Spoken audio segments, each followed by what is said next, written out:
Assalamualaikum warahmatullahi wabarakatuh. Bagaimana kabarnya adik-adik? Semoga semua dalam keadaan sehat.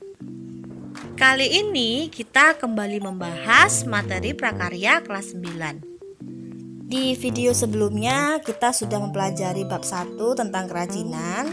Sekarang kita lanjutkan materi bab 2, yaitu prinsip kelistrikan dan sistem instalasi listrik.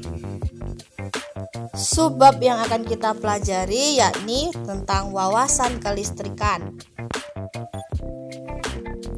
Sebelum melanjutkan video ini, jangan lupa subscribe untuk mengetahui video-video pembelajaran lainnya.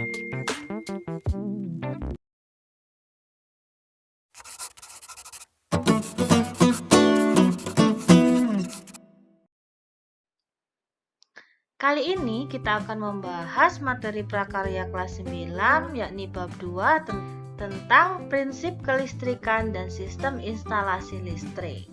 Nah, pasti kita sudah tidak asing dengan istilah listrik. Listrik kini merupakan teknologi mutakhir yang ditemukan manusia. Dengan adanya listrik, jarak dan waktu menjadi terasa lebih dekat.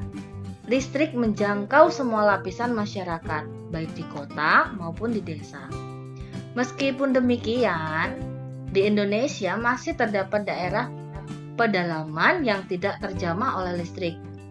Hal yang demikian dikarenakan budaya masyarakat yang ingin mempertahankan tradisi nenek moyang. Misalnya saja pada suku Baduy, suku Kampung Naga, dan masih banyak lainnya. Dalam melakukan aktivitas sehari-hari, tentunya kita tidak luput dengan elektronik. Nah, elektronik tersebut itu digerakkan oleh tenaga listrik. Sebagai ilustrasi saja, di era sekarang, ketika ingin menghubungi seseorang, membutuhkan handphone untuk melakukan panggilan jarak jauh. Namun, jika kondisi handphone habis baterainya dan tidak ada sumber arus listrik, maka kegiatan semacam itu tidak dapat berjalan. Dengan demikian, dibutuhkan sumber arus listrik untuk memperlancar dan membantu aktivitas dalam kehidupan sehari-hari. Nah, pada bab kelistrikan ini yang akan kita bahas itu adalah tentang pengertian kelistrikan, jenis dan manfaat arus listrik, dan macam-macam pembangkit listrik. Pengertian kelistrikan. Kelistrikan adalah sifat benda yang muncul dari adanya muatan listrik. Ada dua macam muatan listrik, yaitu muatan listrik negatif dan muatan listrik positif. Suatu benda bermuatan listrik negatif jika kelebihan elektron dan bermuatan listrik positif jika kekurangan elektron. Secara alami, muatan listrik positif selalu mengalir dari titik potensial tinggi ke titik potensial rendah, atau yang disebut sebagai arus konvensional. Akan tetapi, sebenarnya muatan listrik yang bergerak di dalam konduktor tersebut bukanlah muatan listrik positif, tetapi muatan listrik negatif. Dan arah aliran elektronnya berlawanan dengan arah aliran muatan positif. Selanjutnya kita bahas jenis dan manfaat kelistrikan. Arus listrik adalah mengalirnya elektron secara kontinu pada konduktor akibat perbedaan jumlah elektron. Fungsi dari arus listrik tersebut yaitu sebagai penerang dan sumber energi. Arus listrik dibedakan menjadi dua, arus listrik searah dan arus listrik bolak-balik. Arus listrik searah atau direct current yang disingkat DC merupakan arus listrik yang arahnya tetap. Nah, contohnya itu pada batu baterai dan aki.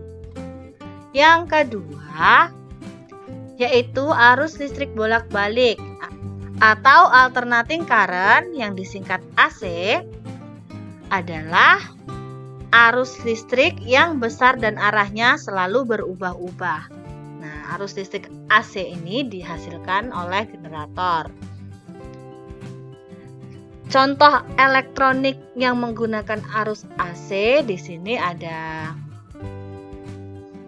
setrika, televisi, mesin cuci, kulkas, penanak nasi, dan kipas angin. Kemudian contoh elektronik yang menggunakan arus DC adalah handphone, Walkman, power bank, remote AC, remote TV, musik box, dan speaker karaoke. Nah, di sini DC itu adalah elektronik yang kerjanya itu yang sumber arusnya itu menggunakan batu baterai atau aki. Satuan internasional dari arus listrik adalah ampere. Listrik muncul akibat adanya beberapa tipe fisika. Yang pertama, muatan listrik. Muatan listrik adalah sifat benda partikel listrik subatomik yang menentukan interaksi elektromagnetik. Substansi yang bermuatan listrik menghasilkan dan dipengaruhi oleh medan elektromagnetik. Yang kedua, medan listrik. Medan listrik adalah medan elektromagnetik sederhana yang dihasilkan oleh muatan listrik ketika diam. Yang ketiga, potensial listrik. Potensial listrik merupakan kapasitas dari medan listrik untuk melakukan kerja pada sebuah muatan listrik. Nah, ini biasanya diukur dalam satuan volt. Yang keempat, arus listrik. Arus listrik merupakan perpindahan atau aliran partikel bermuatan listrik.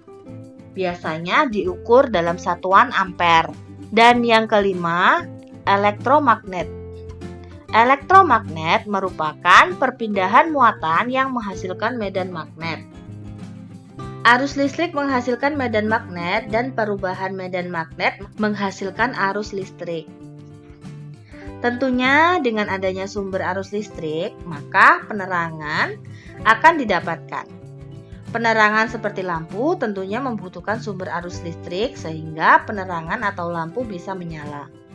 Dengan adanya penerangan atau lampu, tentunya dalam melakukan aktivitas kehidupan sehari-hari akan lebih mudah. Seperti manfaat matahari untuk kita. Selain fungsinya sebagai penerangan, fungsi lain dari arus listrik adalah sumber energi. Karena dengan adanya listrik, sumber energi dapat dibangkitkan. Karena itu, listrik sangat penting bagi kehidupan sehari-hari, apalagi untuk menunjang aktivitas-aktivitas manusia. Selanjutnya kita bahas tentang pembangkit listrik. Pembangkit listrik adalah suatu alat yang dapat membangkitkan dan memproduksi tegangan listrik dengan cara mengubah suatu energi tertentu menjadi energi listrik. Seperti yang kita ketahui, pembangkit listrik itu ada banyak. Nah, kita bahas tentang macam-macam pembangkit listrik. Yang pertama, pembangkit listrik tenaga gas atau PLTG. Yang kedua, pembangkit listrik tenaga air atau Bayu, yang disingkat PLTB. Kemudian pembangkit listrik tenaga uap yaitu PLTU, pembangkit listrik tenaga nuklir atau PLTN, pembangkit listrik tenaga panas bumi atau PLTP, pembangkit listrik tenaga surya atau PLTS, dan pembangkit listrik tenaga angin atau PLTA. Pertama kita bahas tentang pembangkit listrik tenaga air atau Bayu, yang disingkat PLTB. Merupakan pembangkit yang menghasilkan energi potensial dan kinetik dari air untuk menghasilkan energi listrik. Energi listrik yang dibangkitkan ini disebut sebagai hidroelektrik. Bentuk utama dari pembangkit listrik jenis ini adalah generator yang dihubungkan ke turbin yang digerakkan oleh tenaga kinetik dari air. Namun, secara luas, pembangkit listrik tenaga air tidak hanya meliputi pembangkit listrik yang menggunakan tenaga air dalam bentuk lain seperti tenaga ombak. Hidroelektrisitas adalah sumber energi listrik yang terbaharui.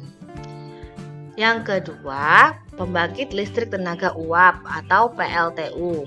Nah, pembangkit ini menghasilkan energi potensial dan kinetiknya dari uap untuk menghasilkan energi listrik. Nah, PLTU ini menggunakan bahan dasar batu bara. Selanjutnya, pembangkit listrik tenaga nuklir atau PLTN. Pembangkit listrik tenaga nuklir ini menggunakan energi uap yang dihasilkan oleh reaktor nuklir untuk memutar turbin. Nah, dari turbin inilah akan menghasilkan energi mekanis diubah menjadi energi listrik. Selanjutnya, pembangkit listrik tenaga panas bumi atau PLTP. Pembangkit listrik tenaga panas bumi ini menggunakan panas bumi sebagai sumber energi listrik. Nah, biasanya PLTP ini dibangun di dekat lempeng tektonik. Selanjutnya adalah pembangkit listrik tenaga surya atau PLTS. Nah, pembangkit listrik tenaga surya ini menggunakan cahaya matahari sebagai sumber energi utama. Nah, energi cahaya matahari ini dapat langsung diubah menjadi energi listrik. Nah, PLTS ini menangkap cahaya mataharinya dengan menggunakan panel surya. Selanjutnya, pembangkit listrik tenaga angin atau PLTA. Pembangkit listrik tenaga angin ini menggunakan hembusan angin untuk memutar baling-baling atau kincir, kemudian putaran tersebut digunakan untuk memutar generator. Dari generator inilah energi mekanik diubah menjadi energi listrik melalui bantuan solar cell agar energi listrik yang dihasilkan dapat digunakan dan perlu disimpan pada baterai. Yang terakhir adalah pembangkit listrik tenaga gas atau PLTG. Pembangkit listrik tenaga gas ini menggunakan udara panas untuk memutar turbin. Udara panas ini dihasilkan melalui proses pemanasan udara dengan menggunakan gas di dalam ruang bakar. Udara panas kemudian dialirkan ke turbin. Nah, gas yang digunakan di sini adalah gas-gas alam. Macam-macam pembangkit listrik tersebut memiliki kekurangan dan kelebihan masing-masing. Pada video selanjutnya kita akan membahas kekurangan dan kelebihan dari macam-macam pembangkit listrik. Nah, itu tadi merupakan sedikit penjelasan tentang kelistrikan. Jika ada pertanyaan, silakan kalian tuliskan pertanyaan pada kolom komentar. Jangan lupa subscribe dan share ke teman-teman kalian. Terima kasih. Assalamualaikum warahmatullahi wabarakatuh.